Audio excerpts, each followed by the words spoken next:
Hello, everybody. Welcome in. How you guys doing today? We got T in the chat, YouTube member. What's up? Hope you guys are having an awesome Tuesday. We've gotten some interesting NFL news in the last hour or so that we can talk about off the top here. Yellow Dog in the chat too, another one of our YouTube members. Wendell, how you doing? Core Tricks. We're going to do some week 8 takeaways. We're going to just start off at the top and talk about the Diontae Johnson trade that just went down. If you didn't catch that, Diontae Johnson is now a Baltimore Raven. So it's a whole lot of things happening right now. Dan, excited to have you here. You have a great boss. I assume that he pushed the meeting specifically for my stream. He's probably watching too. So Dan, by the way, is currently helping me trick out the pure potential rankings, making them even better with some of his Google Sheets knowledge. So they were already pretty sick, but for the YouTube members, they're looking good these days. We're going to talk about, of course, we're going to talk about Josh Downs. Of course, we're going to talk about Josh Downs. I have a whole segment on Josh Downs today. Mal22, welcome back. Welcome back to the stream. All right. I'm just going to put this one up here and leave it for a second. So, first of all, I've been wanting to do a show like this for a little while.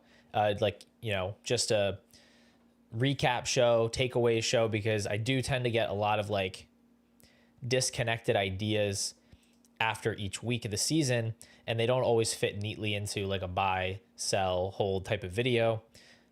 I like the idea of being able to just sort of do free form, talk about what happened. I used to do a podcast before I did the YouTube channel, so I'm very used to more improvisational, just talking about stuff that happened. So we're going to try it out today. You guys can let me know if you enjoy it. But we'll jump into the Diontae trade first, which I have literally no notes on because it happened half an hour ago. So Diontae to the Ravens for basically a bag of potato chips. If I'm understanding the compensation from the trade correctly, it's like a 5th round, 6th round pick swap. And when you consider how late the Ravens pick's probably going to be and how early the Panthers pick will probably be, it's barely anything. And the cap hit is also mostly falling on Carolina. So I'm kind of confused as to how no other team was willing to offer more than that for Diontae Johnson, even if it is just for half a season before his contract expires. This dude's an elite separator. He's such a good target earner. He's a great addition to any offense. I don't really get why the Chiefs would give up more for DeAndre Hopkins than the Ravens had to give up for Diontae Johnson. That doesn't make sense to me. I think Diontae Johnson's probably the better player at this point. So whatever. Great move for the Ravens. Rashad Bateman's had a case of the drops. He's not really panned out as much as they would have hoped. Outside of Zay Flowers, kind of an empty wide receiver room. You have Nelson Aguilar getting actual snaps every week. So this is a big boost to their receiving core. I don't love it for fantasy football. I think it's great Lamar's already been great. He'll continue to be great. He'll be efficient. I think Diontae will be efficient with his targets because this team is going to have a lot of red zone trips. This team is going to be a lot better passing the ball than the Panthers were, than the Steelers were in his years there. But there are going to be games where the Ravens just blow the doors off their opponent and attempt, 20, 25 passes. There are going to be games where, depending on the script, they're mostly going to be using guys like Justice Hill or whoever. So I think it's going to get spread around. I think it's going to be inconsistent from all of Zay Flowers, Diontae Johnson, Mark Andrews. Zay Flowers has been rocking a 26, 27% target share this year. I'm not sure who between the two of them comes out as the dominant target earner. I would give the nod to Flowers just due to the familiarity. He's already the guy that's been in this system that they've already spent an offseason sort of building the system around. So I'm going to guess it's him. But it'll probably be close between the two of them. We haven't seen Andrews command even a 20% target share in any game this season.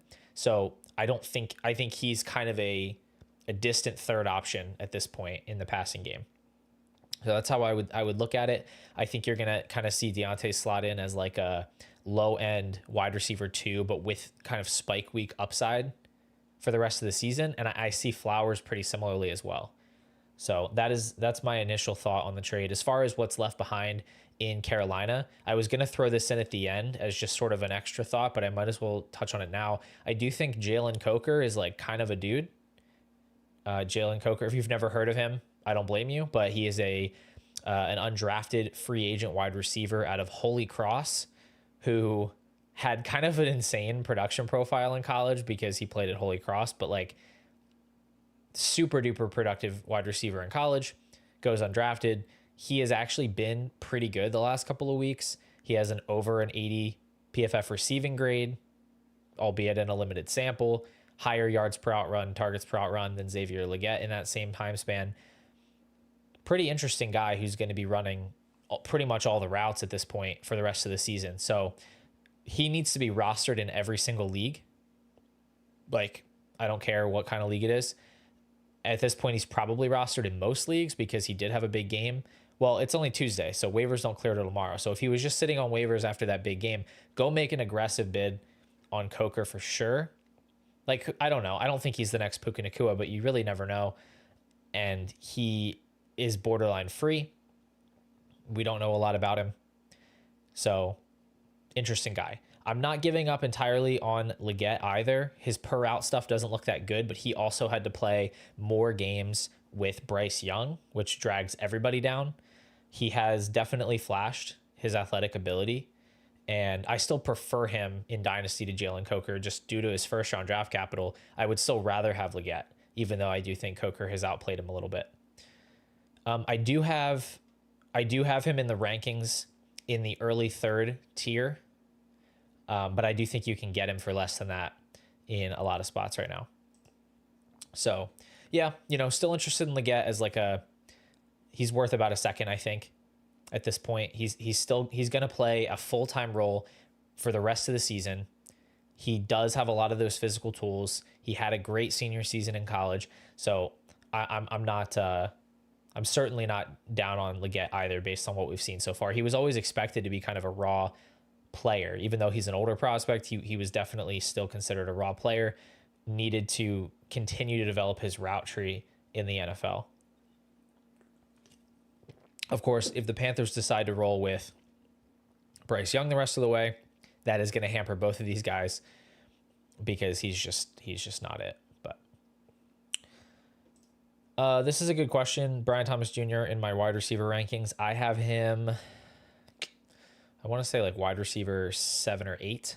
I have him in a group with Nico Collins. I have him just a little bit behind.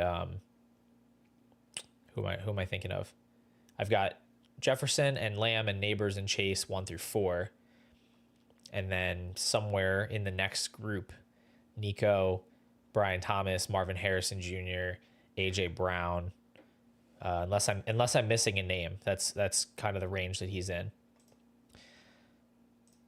So that's pretty much all we need to say about Diontae. You're not going to go out and start any of these Panthers wide receivers unless you're in like a really deep format, even with Diontae out of the picture. But definitely guys that are interesting to stash on the bench. Oh yeah, I forgot Amon-Ra. Amon-Ra and Puka, yeah. So Amon-Ra and Puka would be in that group as well that I wasn't thinking of. But I don't think you need to be that picky about how you order those guys. I have Amon-Ra, Nico, Brian Thomas, all kind of like back to back to back, which I know for some people is a little bit offensive based on Amon-Ra's production in recent years, but I do think they're all kind of right there. So is Cedric worth a first? Who is Cedric? Cedric Tillman? Cedric Tillman is not worth a first round pick. No.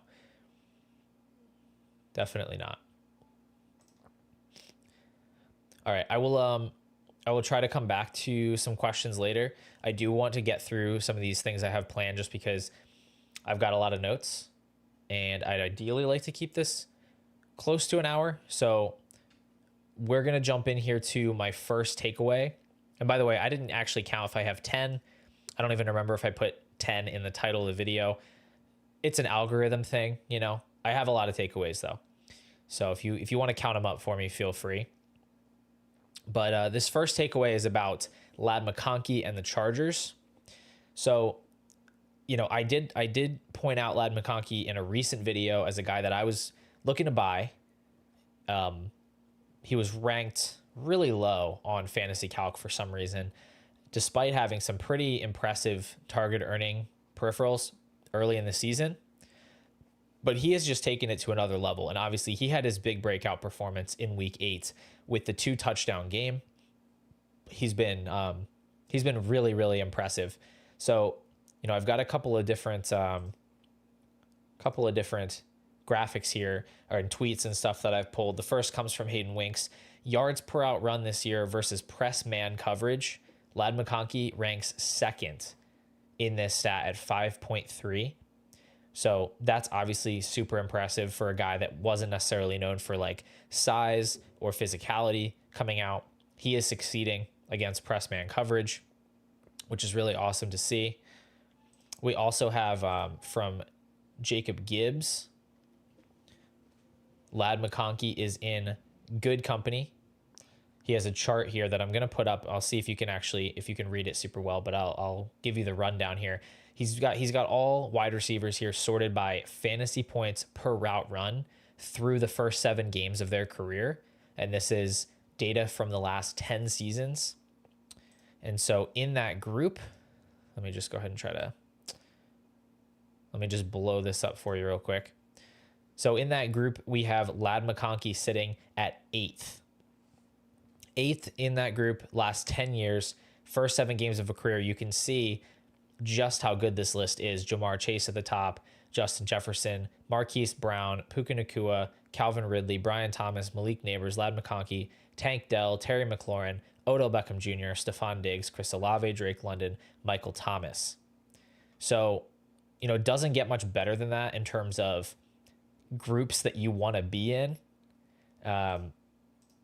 That is really, really encouraging stuff.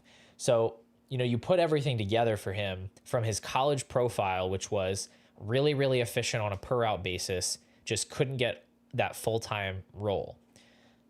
Now that he's been in the league playing a full-time role and still dominating with it, I think it's fair to say that role at Georgia was not based on his ability and was just simply based on how the coaches wanted to run the team, him picking up a couple of injuries during his college career, but none of it had to do with him being a limited player who was only, you know, usable in certain spots, because that's typically the concern with part-time players is like, can they do everything?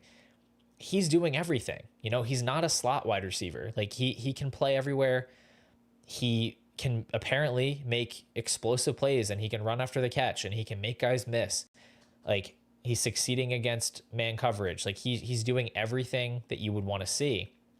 And for me, I have him right now as the clear wide receiver 4 in this class. You know, Neighbors, Thomas, Harrison, still ahead of him for sure. But after that, I mean, I still like Romadunze. I think the breakout for him is coming, but I don't see any reason why Ladd shouldn't be in that same tier.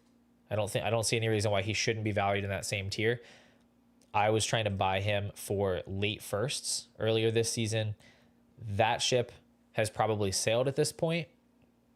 I have him in the base 1 tier now, but he's still down at 80 overall on Fantasy Calc. So I do think it's worth setting some offers for him still, where, I don't know, I guess people just had like low priors on him or don't trust the Chargers offense or whatever. But he's still, like I said, he's still down at 80 overall. It's bizarre to me, but there must be people that are still not valuing him properly for that to be the case. So really, really interesting start to his career. But I think we do have to talk about the Chargers offense too, because that's the problem, right? That's what's holding Ladd McConkey back. They're so run heavy. They want to establish it. They hate the forward pass, right? And Ladd McConkey just can't produce in that type of environment. Well, not so fast. I went looking for this after the game this week because it seemed like something had changed, and something, in fact, had changed. I'm going to pull this up. Ron Stewart beat me to the punch with this, so kudos to him. But we have the Chargers here before the bye week, so weeks 1 through 4, their neutral pass rate of 40.4% ranked 31st in the NFL. So neutral pass rate when games are close, how often are they throwing the ball? Very, very, very low. And then you go to after the bye week, week 6 through 8, 63.8% neutral pass rate ranks first. So as Ron says, they're letting Herbert cook. This makes sense to me for a number of reasons. Number one, Justin Herbert was dealing with injuries early this year. He had that foot injury that he actually entered the season with, and then that actually got aggravated. He picked up an ankle injury. And so, they're coming out of the bye and they're just slinging the ball now. And Herbert has been really, really good. Like, it's going under the radar because he's not putting up the fantasy stats so far. He hasn't been coming through with touchdown passes until this past week. He's only had 2 games this year with multiple touchdown passes, but he has been really, really good, as he's always been throughout his career. So now you have the high pass rate, you have the elite quarterback, you have Ladd that has the draft capital, has the college production, has the early career production. I'm not really sure what he's missing at this point. So I'm viewing him as a very valuable asset moving forward, and a guy that I'm very happy to have on my teams. Mark says, Georgia fans knew Ladd was that dude. Stat guys kept trashing him all offseason. I was laughing as I drafted him everywhere. I mean, there certainly were people that were trashing him, but like I myself, I'm very much reliant on statistical analysis for how I view prospects. And I was actually pretty high on him. I had him as my 4th ranked wide receiver, basically in a dead tie with Worthy and Thomas coming out. I had them in a tier of 3 coming out after the draft. But I really liked Ladd. So there were ways to look at his stats that were quite favorable. Like his yards per out run was really, really high. And so now we know like that was because he was really good.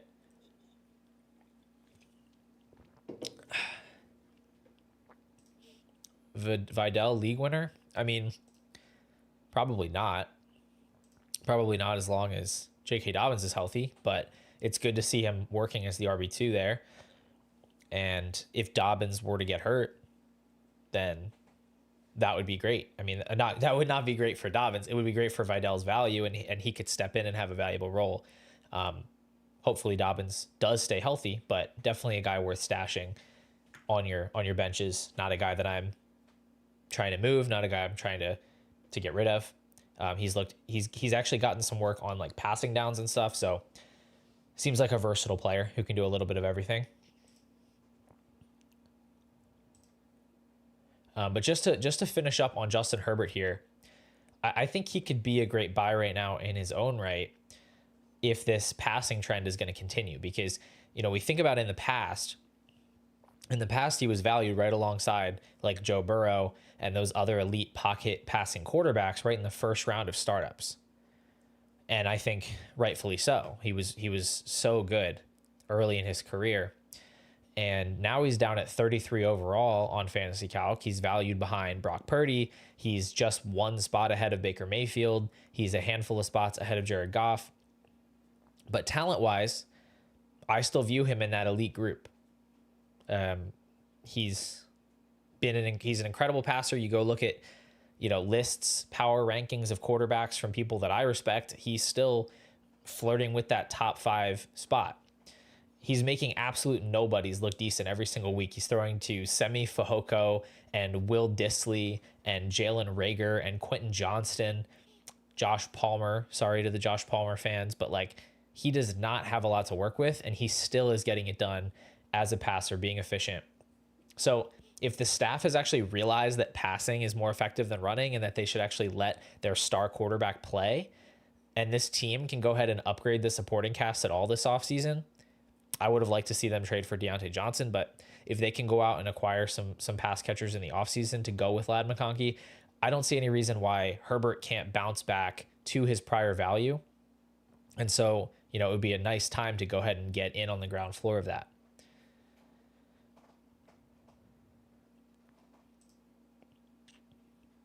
Does QJ coming back or the rumors of Chargers looking to trade for another weapon not worry you about Ladd a little bit?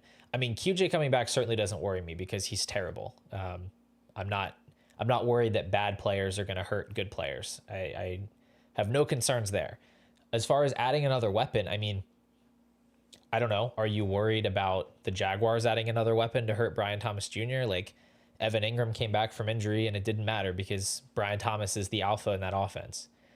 Are we worried that the Cardinals have Trey McBride? I'm not worried about that. I'm not really worried when we have a rookie wide receiver who comes out and earns targets at one of the best rates in the NFL. I'm really not worried about what the team's going to add to that because ultimately targets are earned. Like, you can find a point like with the 49ers offense where you jam so many star players into one offense where like mathematically they can't all hit their ceilings at the same time. But we're talking about a Chargers offense that's completely empty. So if some other star were to come in, like if they had traded for Diontae, he would just absorb all of the garbage that they're throwing to Fehoko and Rager and Disley and all these scrubs. I don't think he would hurt what we're seeing from McConkey. So that's how I'd look at it. Not any concerns for me. A little off topic, but John asks, how worried are we about Caleb Williams short term and long term? None, not worried about at all. He's already shown us what his NFL ceiling is. We've seen some incredible games from him, both for real life purposes and for fantasy. I mean, it's not every game's not going to be pretty. He's a rookie quarterback and he does still have kind of a doofus running the offense. But I mean, he's still throwing enough, scrambling enough to be trusted as a weekly starter in Superflex formats pretty easily.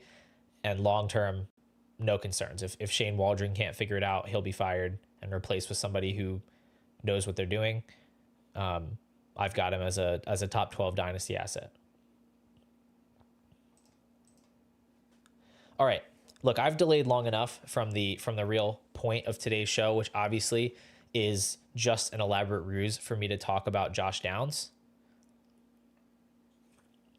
who I have adopted as basically one of my favorite players in the NFL and one of my favorite players in fantasy football, in no small part because I traded Jordan Mason for him after week 2 in a league, and it got posted on Twitter and everybody dunked all over me. And gotta say, that trade is aging pretty well for me. So me and Josh have been through the fire together, and now I feel like we have a bond. And so I just want to talk a little bit about Josh Downs.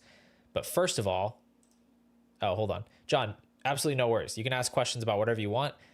I just only choose to detour when the question catches my interest. So you can ask questions about whatever you want. No worries. But just to touch on the Anthony Richardson thing, I think this is so stupid. Like, I'm not going to talk a lot about the real life aspects of this because it's not the point, but I think it's so stupid for the Colts to make this move. Like, when you draft a player at 4th overall that has barely played college football and you're drafting him because he has traits and you can develop him, and then you pull him out after playing 10 games and say that he's not going to play anymore because all of a sudden what you care about is, I don't know, limping into a wild card weekend blowout loss with Joe Flacco at quarterback. I don't see who that helps. I don't get the point. It's not rational for anybody that runs the organization. Assuming the end goal is winning Super Bowls, it doesn't make any sense. If they've decided that Richardson's not the guy, then they should just be tanking the season. But I just don't understand how you can decide he's not the guy after 10 games. It totally calls into question the entire process behind drafting him.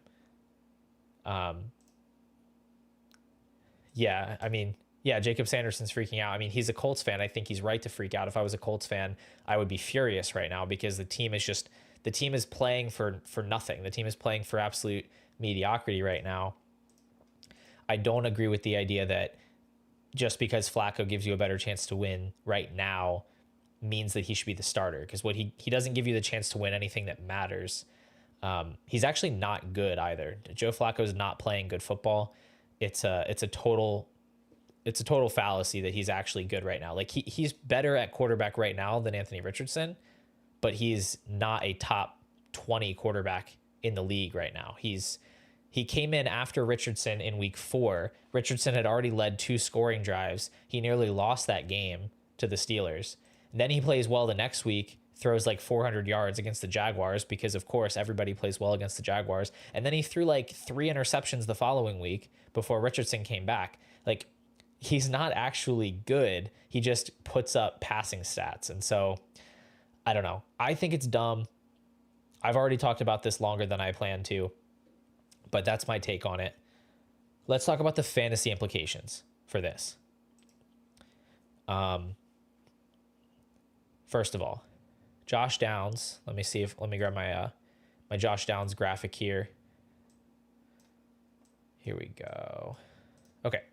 So Josh Downs on the season, full season stats. This is from the Fantasy Points Data Suite, by the way. If you're interested in the Fantasy Points Data Suite, you get 25% off with my promo code.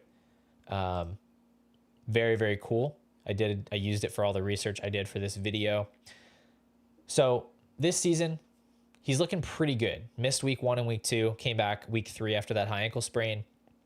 Targets per out run this year of 0.30. So 30% of his routes, he's getting a target. 2.31 yards per out run. That's a pretty elite number as well. Now, that's already really good in its own right. But if you just look at the games that Flacco played the majority, I don't know why that's taking up the whole screen here. Hold on. If you just look at the games where Flacco played the majority, weeks 4, 5, and 6, he had a 35% targets per out run, first in the NFL during that span, 2.52 yards per out run, which was 12th in the league during that stretch, and 19.2 points per game, which would have made him the wide receiver 5. So we're talking about a potential league winner here with Josh Downs, potential wide receiver 1 production the rest of the season. I don't think that is a stretch, especially because Michael Pittman has been really, really bad. He's battling this back injury. I think eventually they're just going to have to admit that he needs to go on the IR. Like, I saw some clips of him. He just can't move around out there. So not that he's really preventing Downs from doing anything as it is. Downs has clearly taken over as the top target earner on this offense, and now the pass attempts and the accuracy of those pass attempts are going to go up with Joe Flacco. So this is a really, really bullish move for Josh Downs specifically as it pertains to fantasy. And if you have Flacco on a rebuilder, would you trade him for pretty much anything? I mean, yeah, I would just try to get like a 4th round pick. I don't think you need to be too greedy for anything else. Like, you're talking about what, 8 or 9 more games this season. I think there's only 8 more games for fantasy, right? I don't know. I can't do math right now, but 8 more games from Flacco, where he's probably like a mid to high end QB2. You know, I don't think that's worth a lot more than a 4th, maybe a late 3rd. But if you can get more, you can try to get more. Never hurts to get more. Okay. Was there a question about Downs? Oh, there it is. Downs in 2/3 or JSN in a second. I'm taking Downs here. I think Downs clears JSN by a good bit. I'd be much, much more excited to have Josh Downs, especially with this quarterback move. He's actually going to be startable. Josh Downs hasn't proven to be, JSN hasn't even proven to be a startable wide receiver, even with DK Metcalf out. It wasn't really all that impressive. Okay, so Downs is proving to be elite. He's going to be even more elite with Flacco. And I think it's crazy that people were fading him because of Anthony Richardson. Like, obviously that obstacle is now out of the way, at least for the time being. But people were really fading him like, oh, you can't start him with Richardson, so, you know, he's overvalued. You got to sell high because Richardson's going to be so inconsistent. The dude is barely 23 years old, just turned 23 in August. He's clearly the best wide receiver on the Colts. So he's an awesome buy. He actually, it's kind of a shame, honestly, that Flacco got named the starter, because we potentially were going to have an even longer window to go and buy Josh Downs in Dynasty. Even before this move, even before Flacco was named the quarterback, I had him ranked ahead of Tank Dell, ahead of Brandon Ayuk, Jordan Addison, ahead of Xavier Worthy, ahead of JSN in Dynasty. I think he belongs in the late first conversation in terms of his value. And I don't think that's going down.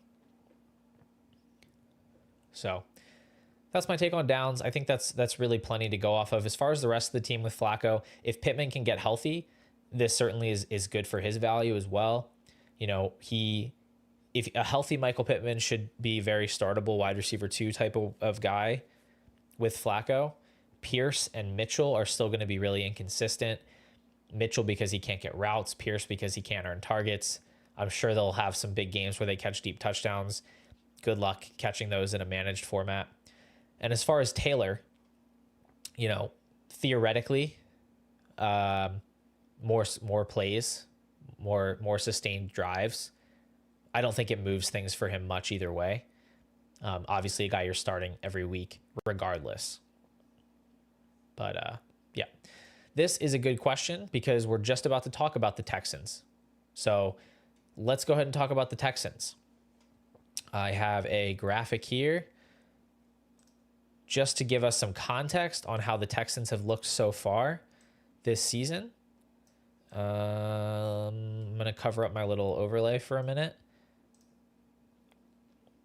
So this is how the Texans have looked so far this year.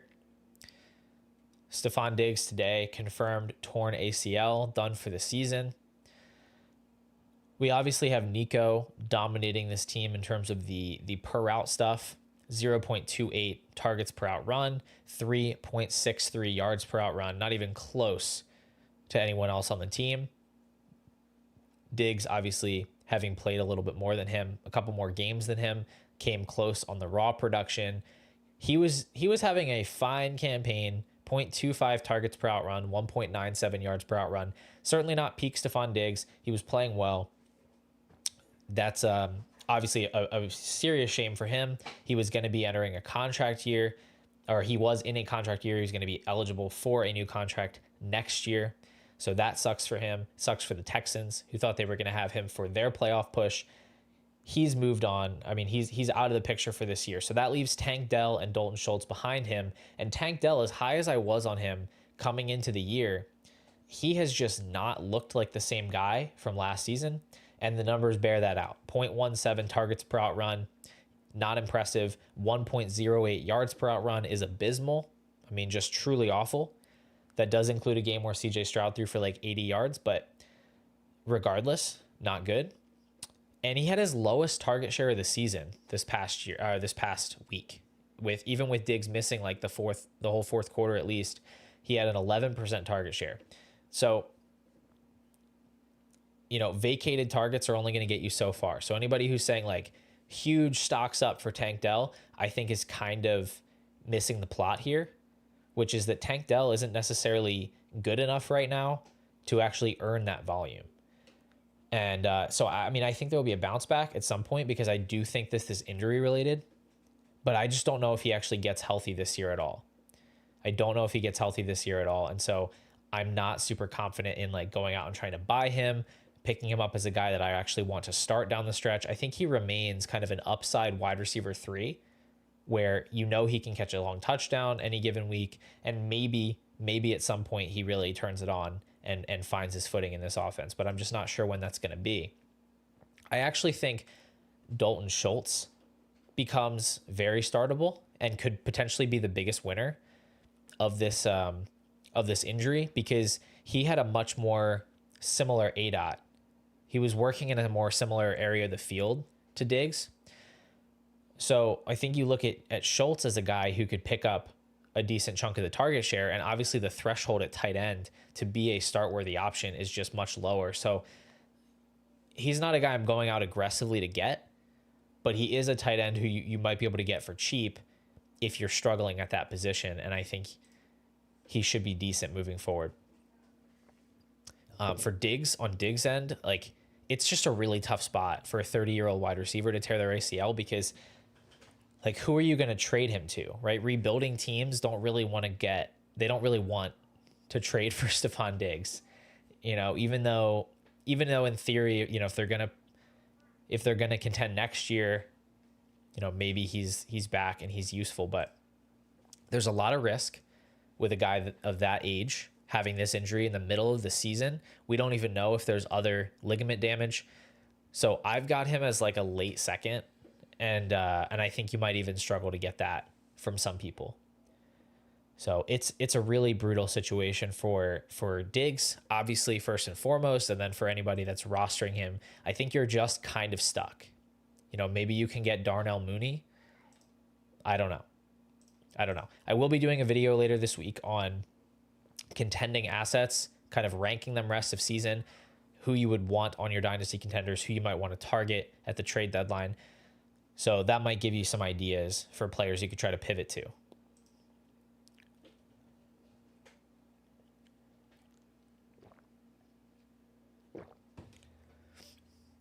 Nate is pointing out the tightrope surgery. Same thing happened to Pollard, Darnell Mooney, Mark Andrews, Pacheco. And he's saying Pacheco was fine last year, like week 12 or so. Hopefully Tank is like that. Yeah, I mean, hopefully he gets better as the season goes along. His injury was pretty late in the year. And I don't know if it was the exact same injury, because didn't he like break his leg or something? I'm not entirely sure if it was the same injury, if there was more damage or not. Because I feel like I remember hearing that he literally broke his leg, but I could be wrong about that. Let me just hit on a couple of these questions, because we're going to move on to the next topic here in a minute. JJ McCarthy available in my league. Is he worth the stash? I mean, yeah, definitely. I'm going to assume that's a one quarterback league, but even still, I think he's a guy that should be rostered. Would you move Waddle for a projected top 3 to 4 first? Yes. I like Waddle. I mean, I think he's a good buy low right now, but I wouldn't trade a top 5 pick for him. Just a lot more upside and protected value in that pick. That's true. Tank Dell did get shot this offseason. Now, not to like, I've never been shot. I'm not trying to like belittle getting shot. I feel like at the time that wasn't really considered a big deal. Like, it wasn't like the Pearsall thing where it didn't really cause him to miss a lot of time. So I'm not sure how serious that was, but yeah, I mean, getting shot certainly doesn't help. Certainly doesn't help.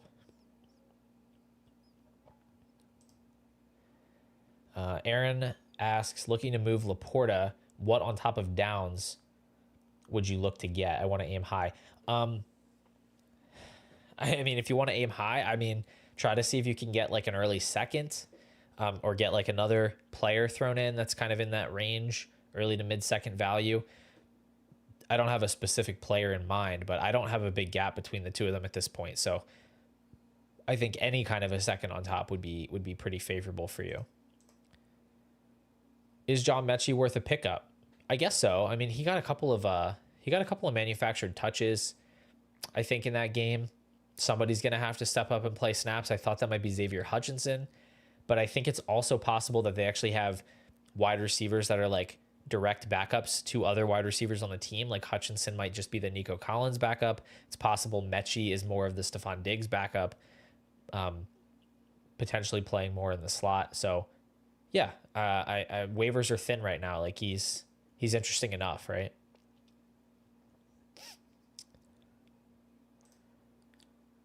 Should you package Dalton Schultz with a flex wide receiver and go for Kittle? Yeah, I mean, why not? If you can get that done, why not? I have Kittle worth like a late first in Dynasty right now. So, and in a start 9-10 team league, the advantage that he's giving right now is huge. I kind of doubt anybody's trading Kittle, but if that team is maybe hurting and not really in the mix for this year, you could get it done. Could possibly get it done.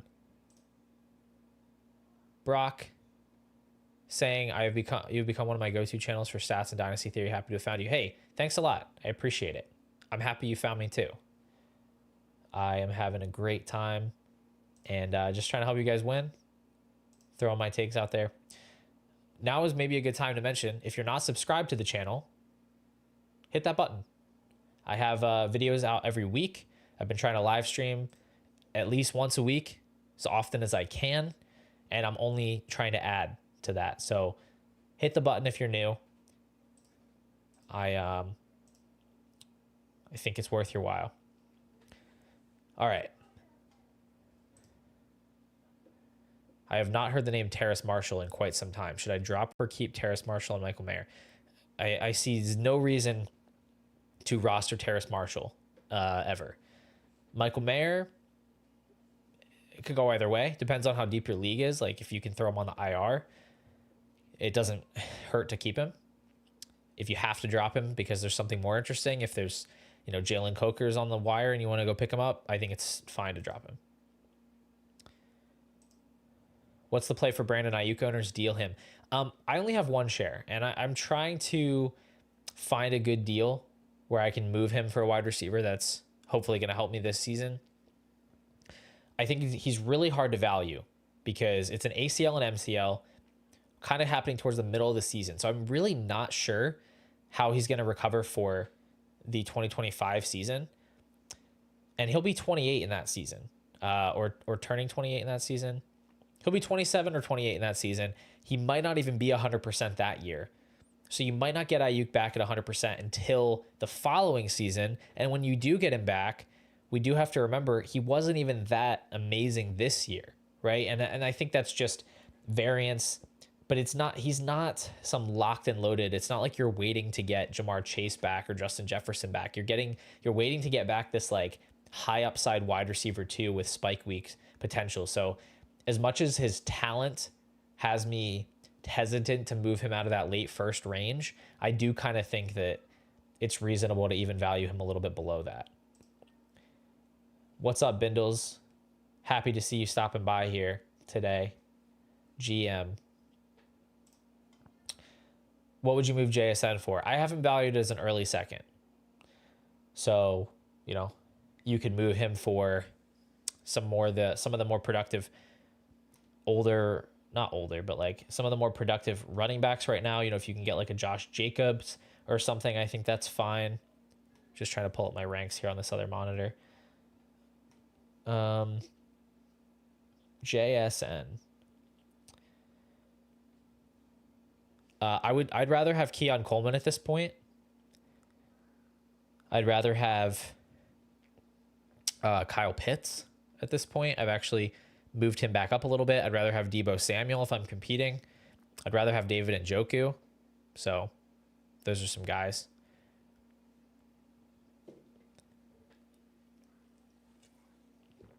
All right.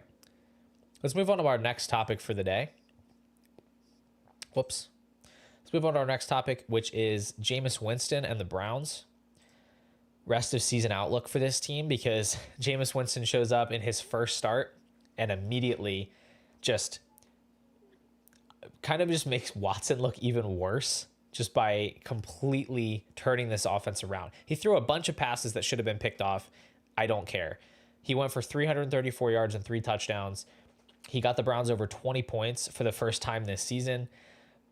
Watson was under 200 passing yards in all 7 of his starts before this. So the size of the pie in Cleveland just got a lot bigger. A lot bigger. And so that's good for everybody there, right? When you have, 35% more passing yards to go around, you've got more passing touchdown opportunities, you can actually stay competitive in these games. That's great for everybody. But specifically, I think David Njoku is a big winner. Jack, yes, I did talk about Herbert and I talked about Lad McConkey. I have no idea when it was. It was one of the first topics that I covered, though. David Njoku, to me, is a top 3 tight end rest of season. For me, it goes George Kittle, Brock Bowers, David Njoku. He is the dude in this offense, and he's just going to continue to melt faces at this point. He was the tight end 1 in fantasy last year from week 8 on, and now you're entering him into a very similar situation. Joe Flacco and Jameis Winston, really not that different as far as a tendency standpoint as a passer, as far as the volume that we can expect. So that's great for him. He's a great buy high candidate. For what it's worth, I would have Kelsey and McBride rounding out that top 5. I'm flexible about the order. I think Kittle is clearly number 1. For my money, Bowers is clearly number 2. Njoku, Kelsey, and McBride, I think you can argue between the 3 of them. Either way, he is set up to smash and become potentially one of the more impactful players for dynasty contenders down the stretch. So still very interested in acquiring him. I'd rather have him in dynasty than Dalton Kincaid straight up. So do with that what you will. Jacob, if you stick around, I'm actually going to talk about some other tight ends, including Kyle Pitts, right after I talk about the Browns. So we will circle back.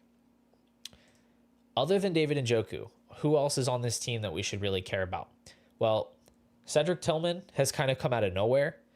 I don't know what to make of this entirely because he was a very middling prospect. He was kind of an older prospect. He wasn't like crazy productive in college. I think he did deal with injuries at Tennessee. But either way, horrible rookie season. I mean, truly, truly atrocious. The kind of thing you just don't really come back from.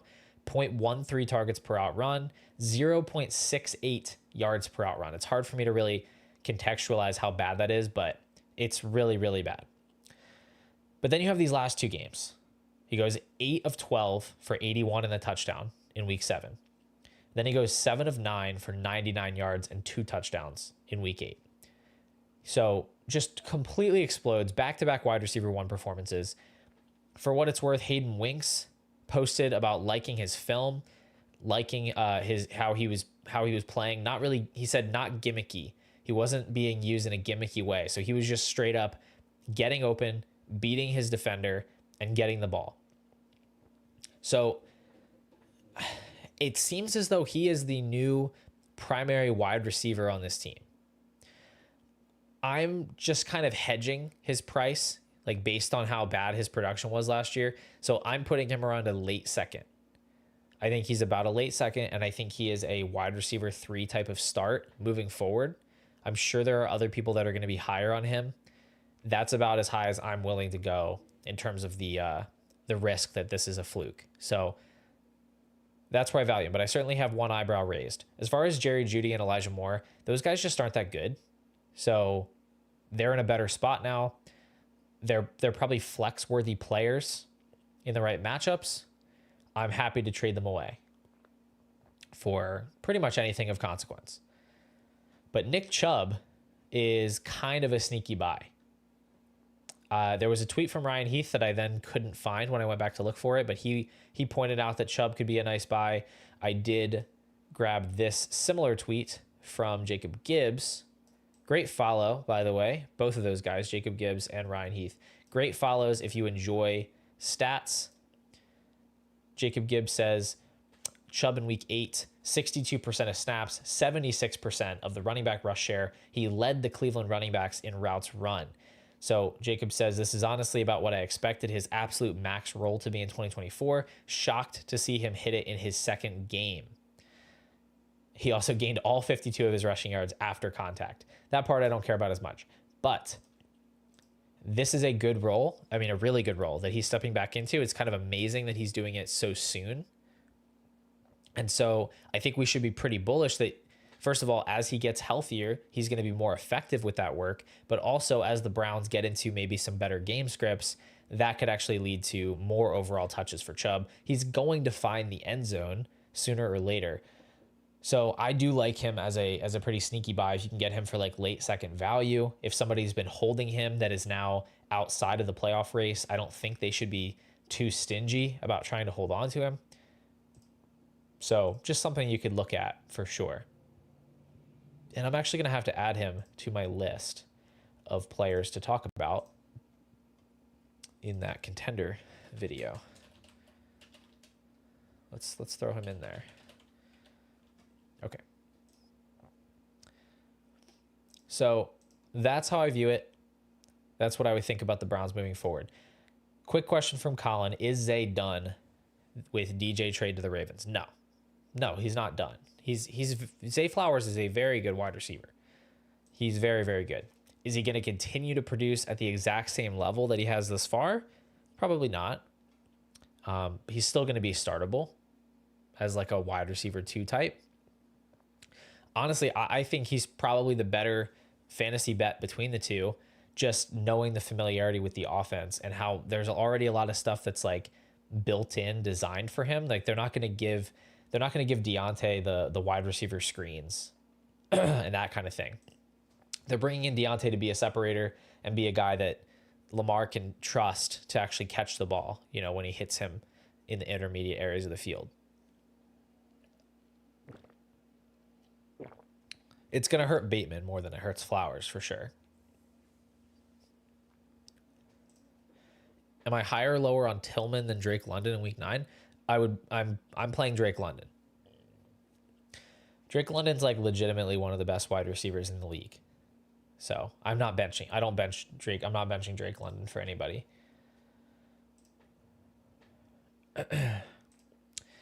Which one would you rather have out of Achane, Kenneth Walker, or Jonathan Taylor? I have them ranked in that exact order. I have Achane and Kenneth Walker very close in the same tier. And then I have Jonathan Taylor one tier behind. And that's partly due to age. I think rest of season, they project pretty similarly, but I would put the ceiling a little bit higher for Achane and Kenneth Walker because they just get more passing game work than Taylor does.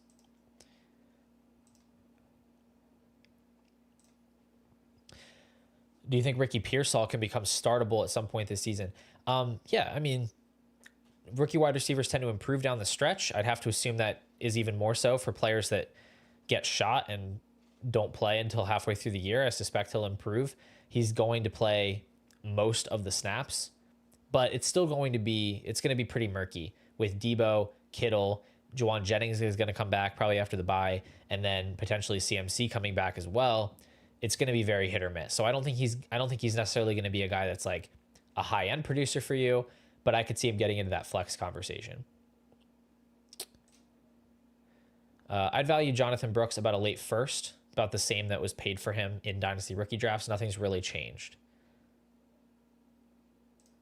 What am I paying for Coker right now? I'd be willing to trade a random third for Jalen Coker.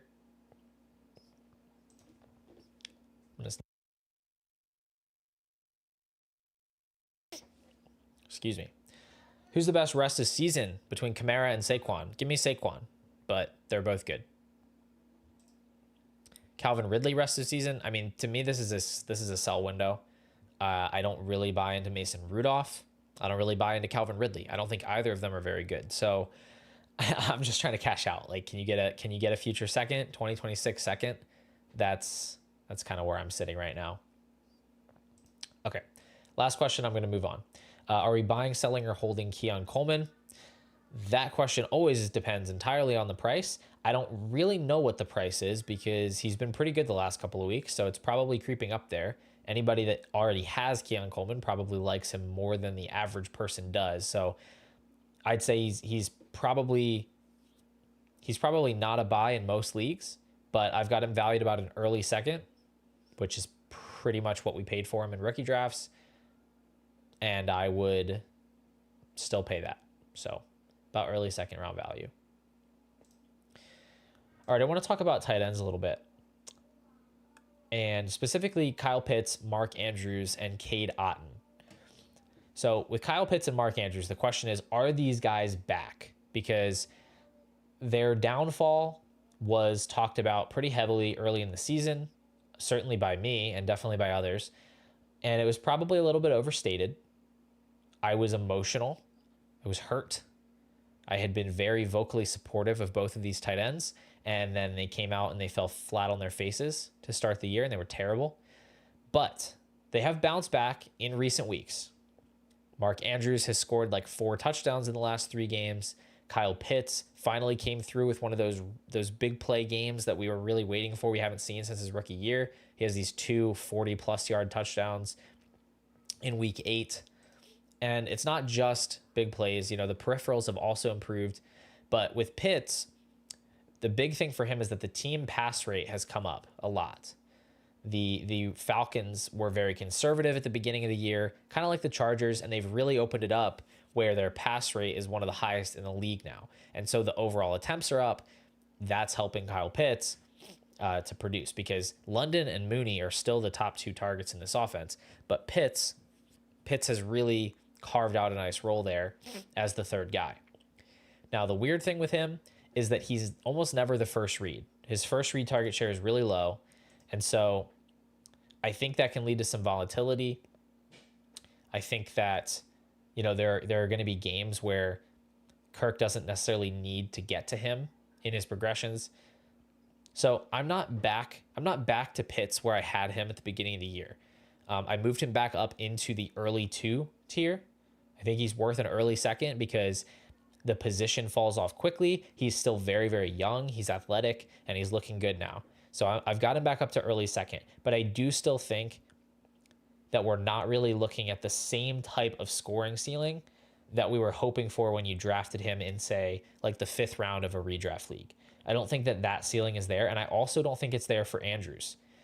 I mean, I took these notes before the Diontae trade, but it certainly applies even more so now. He has not hit a 20% target share in any game this year. With the addition of Diontae Johnson, I'm not really anticipating that changing. He had a season high in route participation in what week are we in? Week 8. And so that was good. He has a really weirdly high ADOT of 9.5, which I'm going to show you a chart in a second. You'll see that it's the highest on the chart, but really high ADOT. They're still using Likely and Zay Flowers more in the underneath stuff. So Andrews has become this like intermediate target. It almost is kind of like, I guess, kind of like how the 49ers used George Kittle in that sense, but they're just not using him that heavily. They don't need to use him that heavily because they have these other weapons and their offense is so efficient. But I don't think either guy is going to hit the ceiling we hope for. I think they're both startable now week to week, and they clearly have spike week potential. Mark Andrews can catch 2 touchdowns. Kyle Pitts can break off a long play. But we're not getting what we hoped for. And so that is something I want to highlight. They're not all the way back, but they're largely back. Then you have Cade Otton, who has emerged in recent weeks as a very surprisingly viable fantasy tight end. And I don't really get Cade Otton's whole thing. I really don't. But he had 9 catches for 81 yards and 2 touchdowns in week 8, which is just crazy. I mean, that's one of the better tight end performances we've seen all season. And then you look at this from David Goteri. I kind of put this open-ended tweet out like, is Cade Otton good? I don't know. And he put this whole tweet out, and he said, Otton is good in the same way Jake Ferguson is good. He was a round 4 pick, late declare, no athletic testing, not efficient. College yards per out run is below average. Below 1 yards per out run in his first 2 NFL seasons. Below 60 PFF receiving grade in his first 2 seasons. Even this season, only 1.22 yards per out run overall and a 60.1 PFF grade this year. He has a few pros in his profile. For example, he scored a lot of touchdowns in college. So he doesn't have 0 redeeming qualities, but he's a pretty mediocre tight end all around when you look at his college and his pro work to this point. And so I think some of these comps here at the end are very appropriate. Someone like Austin Hooper or Dalton Schultz. So sometimes we do have this phenomenon where a tight end finds themselves in this like perfect set of circumstances where the offense, for whatever reason, needs to funnel through them for a certain period of time. And I think that's what we're seeing with Cade Otton. I think this is a very flash in the pan moment. I don't think this is sustainable. I think he's the type of player that really thrives when the offense is broken. Not a player that the team is actively building the offense around, right? So you have, okay, Evans and Godwin are out. All right, I guess we have to feature Cade Otton this week. Let's give him, 12 targets. It's not the type of thing where they're going into the game, the planning room. I don't know what I'm trying to say. It's not like they're not going and building the game plan and saying, okay, well, we know we want to get Cade Otton 10 targets. What else should we do? How do we make that happen? That's not what they're trying to do. So I don't think this is sustainable. I think he's probably a tight end 1 rest of season because Godwin's out and Evans is going to miss multiple games. But like thinking long term, right? This is a Dynasty show. This is a Dynasty channel. Thinking long term in Dynasty, this is a guy I would much rather sell high. I'd much rather sell him for like a mid-second or use him to try to upgrade to a tight end that I have more faith in long term. And I would just move on. So that's how I feel about it. Obviously, if you need him, you can keep playing him, but I just don't think that this value is going to maintain. So I like I said, in tight end premium formats, I've got him ranked as late 2 value, and I would see if you can squeeze more than that based on this recent performance. Between selling Kraft or Pitts, any thoughts? I do have Pitts ahead of Kraft, but very, very moderately so. I think they're pretty similar. So the one I would sell is the one that you're getting a better return for personally, especially since you have Brock Bowers. You don't really need 3 of those guys. So here's let me see. Here's a chart for the tight ends. I really need to work on improving my layout here, because this is going to look kind of stupid for a second, but I just want to put this chart up here. The reason I want to put this here is I want you to see the difference in role between an Andrew and a Pitts, and who I view as 2 truly elite tight ends in Bowers and McBride. So if you look at the highlighted column, that's targets per out run. So you can see Bowers is being targeted on 29% of his routes. McBride on 27% of his routes. Pitts is down actually under Otten at 20% of his routes, and Andrews at just 18% of his routes. Now, Andrews and Pitts do have the two highest ADOTs out of that group, and you can see Andrews' ADOT there is easily the highest at 9.5, but you're still not getting the raw target volume that you really, really want to see out of these tight ends. And then you look at the yards per out run. Bowers and McBride are at the top. Now, Pitts, after his 2 big plays last week, has gotten himself over 2. That's really impressive. I'm not sure if it maintains, but it's definitely a good sign. But then you have Otten under 1.5, not good. Andrews at 1.7, not particularly impressive. So there's still a wide gap in the roles between these tight ends. And actually, the team yards percentage is another great one. Team yards percentage. Bowers has 29% of his team's receiving yards. McBride, almost 30%.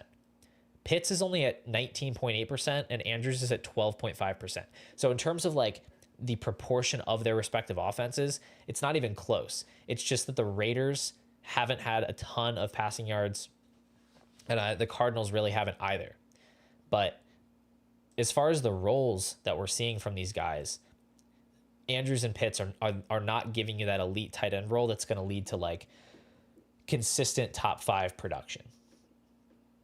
And just to be clear, that was not the overall leaderboard of all tight ends. That was just the ones I wanted to talk about here. So somebody like Kittle, I don't have his targets per out run off the top of my head or his yards per out run, but they're quite high.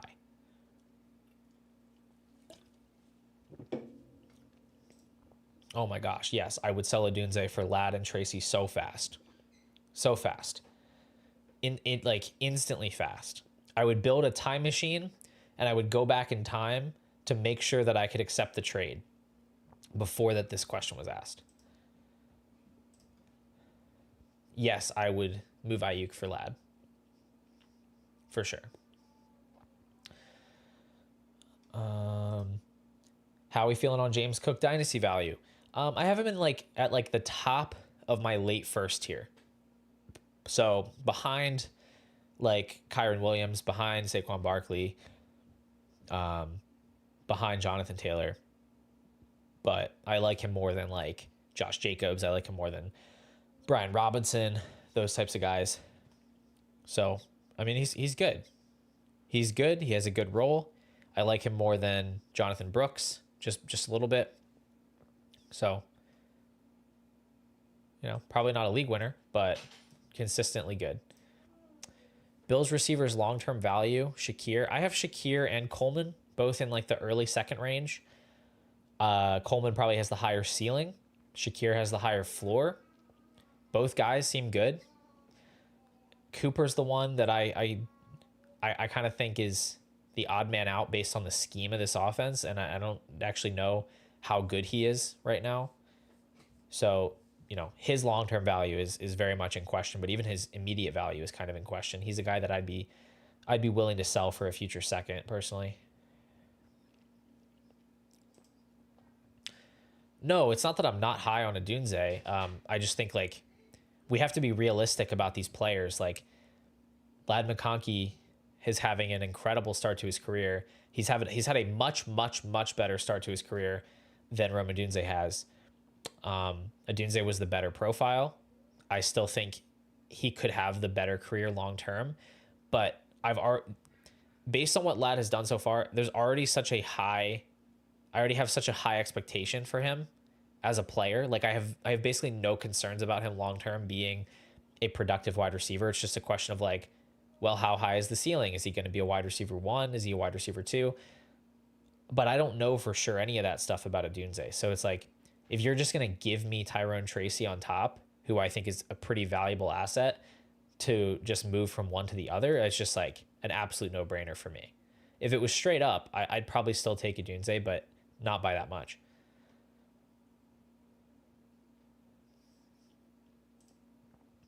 Ferris, I didn't want to click on this because I don't know an answer, but it's a good question. Would you buy low on Richardson in Dynasty? Truly don't know.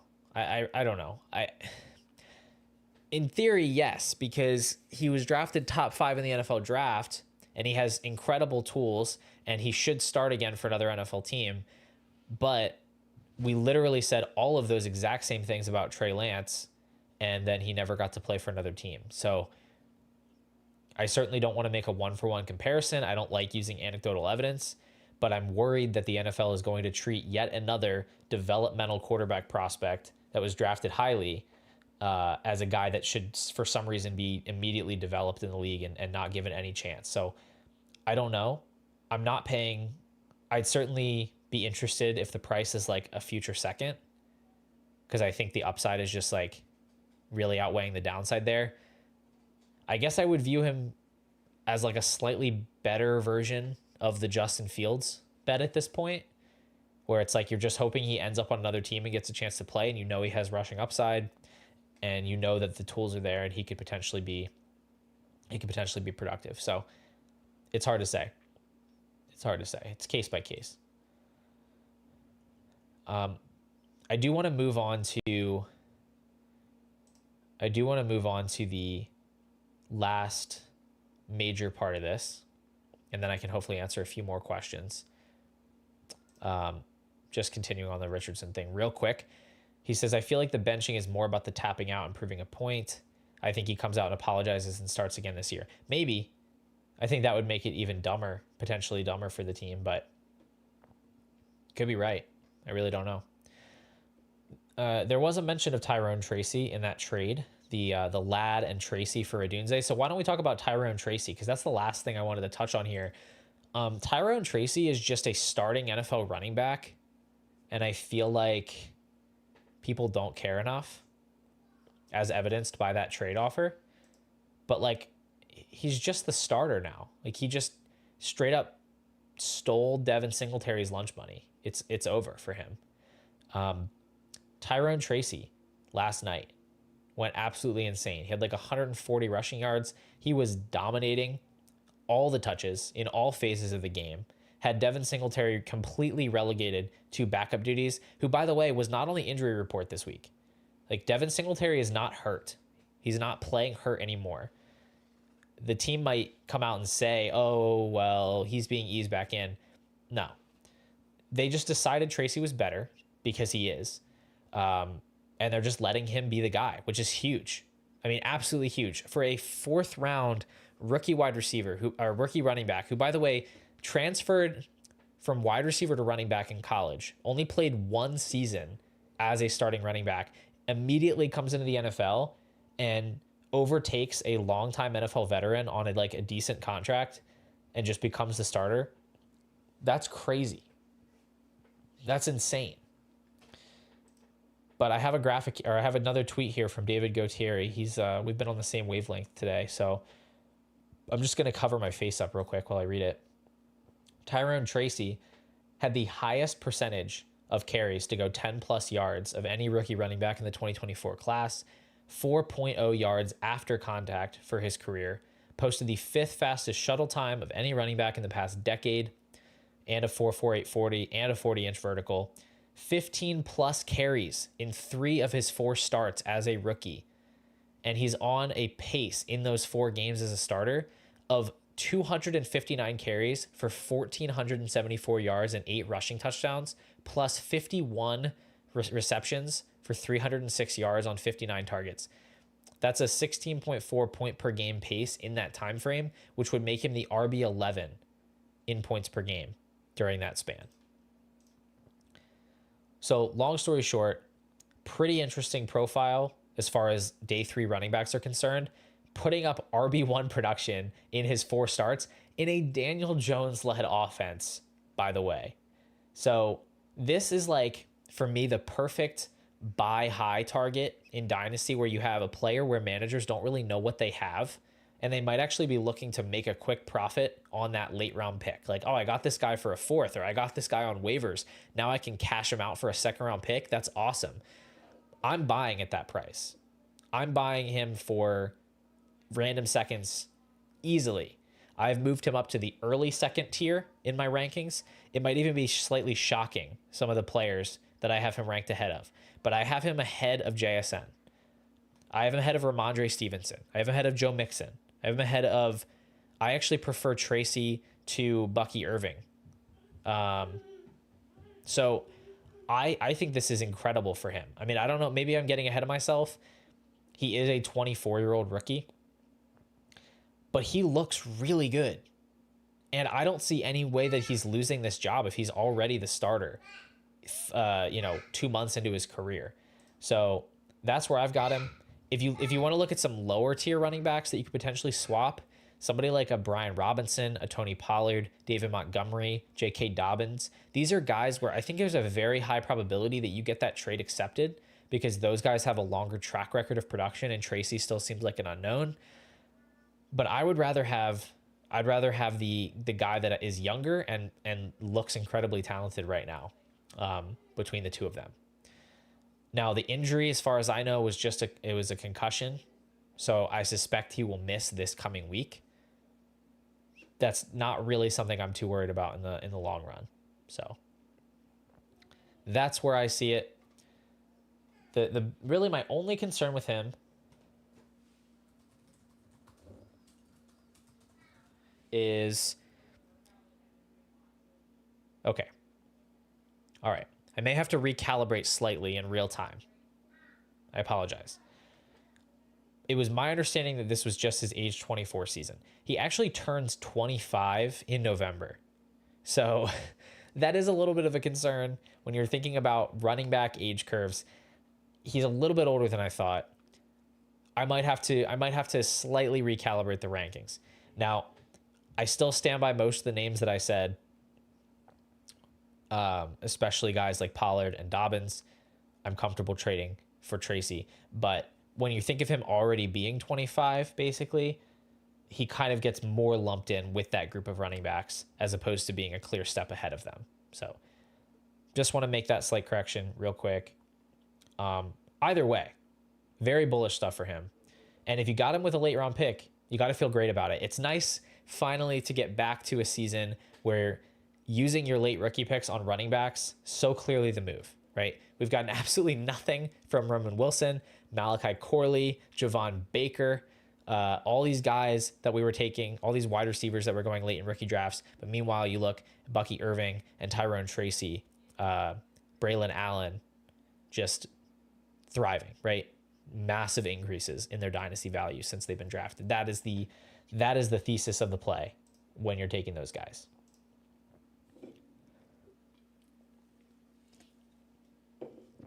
All right. Let's hit a few more questions. Let's get out of here. That's my week 8 recap. Let's take a look here at what we're going on.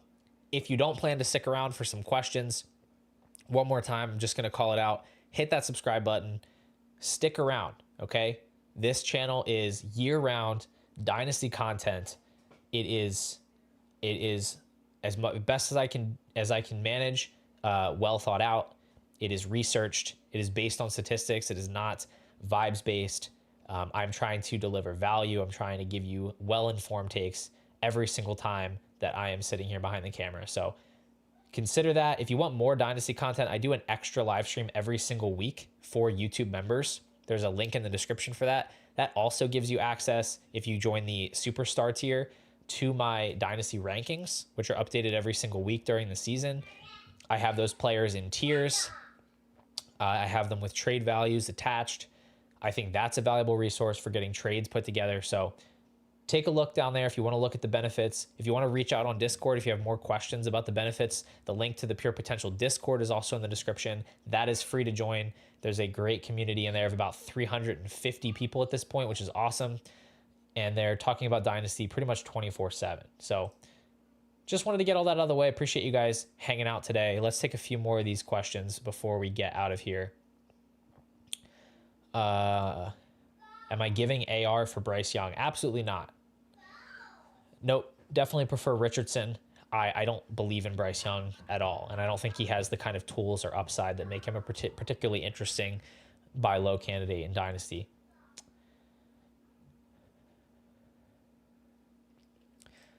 What is CMC worth as a rebuilder in Dynasty? Like, you'd be acquiring CMC? I wouldn't trade for CMC if I was a rebuilder personally. I mean, it seems like somebody contending would definitely pay more than you would, but anything short of a first would be worth it for pretty much any team build. If you have CMC and you're rebuilding, I would be searching for, wait for him to get reports that he's coming back and that he's healthy, and then I would be looking for anything you can get on top of a late first.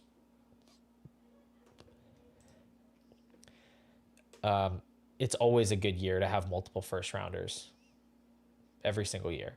I can't comment on the quality of the rookie class, but it at this point in time, it truly doesn't matter. You want to have multiple firsts. If you can have multiple firsts and you can just cash those out in the spring for instant profit. JSN and an early second for Jonathan Brooks and McMillan. I think on the value on paper there would lean towards the JSN side. I'm not thrilled about it because I'm not a big JSN believer, but you could potentially take that side and then keep the second and flip JSN for something else.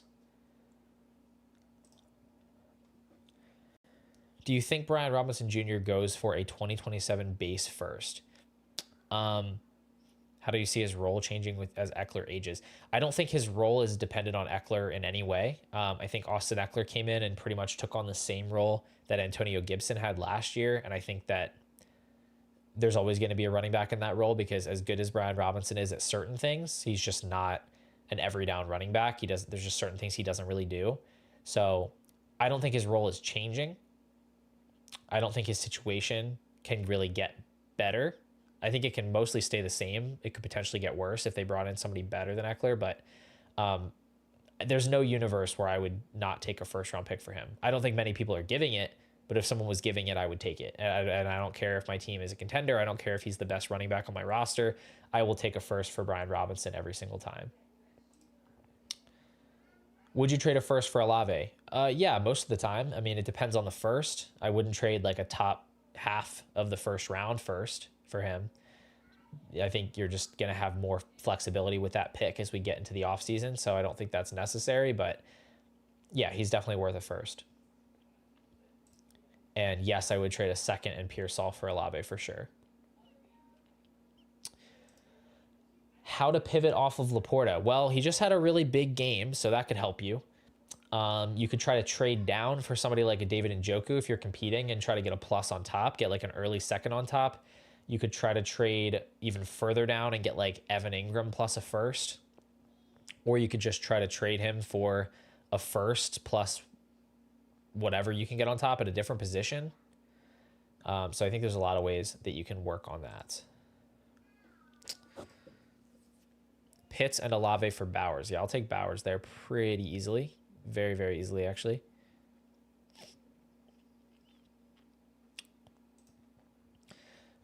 Do you value Olave or Higgins higher mainly next season on? I prefer Olave. I know he's been frustrating, but throughout their careers, he has been the better target earner. He's been the more efficient wide receiver. I do think he's better. It's not a bit, the gap is getting closer, but Higgins having perpetual health problems. Well, I guess Olave's had health problems too. That's kind of a wash. Olave's a little bit younger. I think he's a little bit better. So that's how I see it.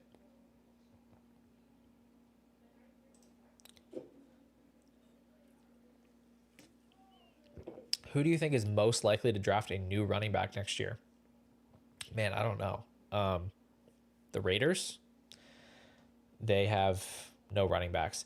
I don't know. I feel like the teams that should draft running backs never do. Like it's kind of a pointless exercise almost, because you're going to have a bunch of them in free agency that are going to go to new teams, and then it's going to change which teams need running backs, and then teams like the Cowboys need running backs and then just don't draft them anyway. So I'm really not sure. I don't know. It seems like on paper, the Raiders and the Cowboys would have a clear need.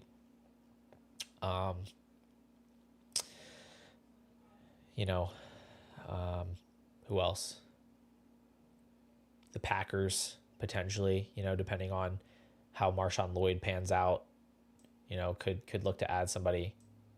I forgot they have Josh Jacobs. I was thinking about Aaron Jones being 30 years old, but he's on the Vikings. So I don't know. Maybe the Vikings. I don't know. We've been going for over an hour 20 though at this point. I'm getting kind of getting a little bit tuckered out. I don't have a ton of stream stamina at this point yet. So I'm going to wrap things up for today. Appreciate you guys coming to hang out. It's been awesome to see us consistently over 100 concurrent viewers throughout this entire thing. That's amazing to me that you guys are just want to come and hang out, spend your time here listening to me ramble on about Dynasty Fantasy Football. But yeah, I appreciate you guys coming out. Jabron Lames, I talked about Tyrone Tracy. Go back like 15 minutes. I was talking about him a bunch. Go check it out. But yeah, so anyway, thank you guys so much. Thanks for hanging out. I'll be back later this week with a video as usual. I mentioned it earlier, but I'm making a list of contending Dynasty assets. So like older veteran players, I'm going to tier them out based on how much I think they can help your Dynasty team rest of season, to help you kind of prioritize which players that you want to go after at the trade deadlines in your league. So I will see you guys then, and hope you have a great day. Take it easy.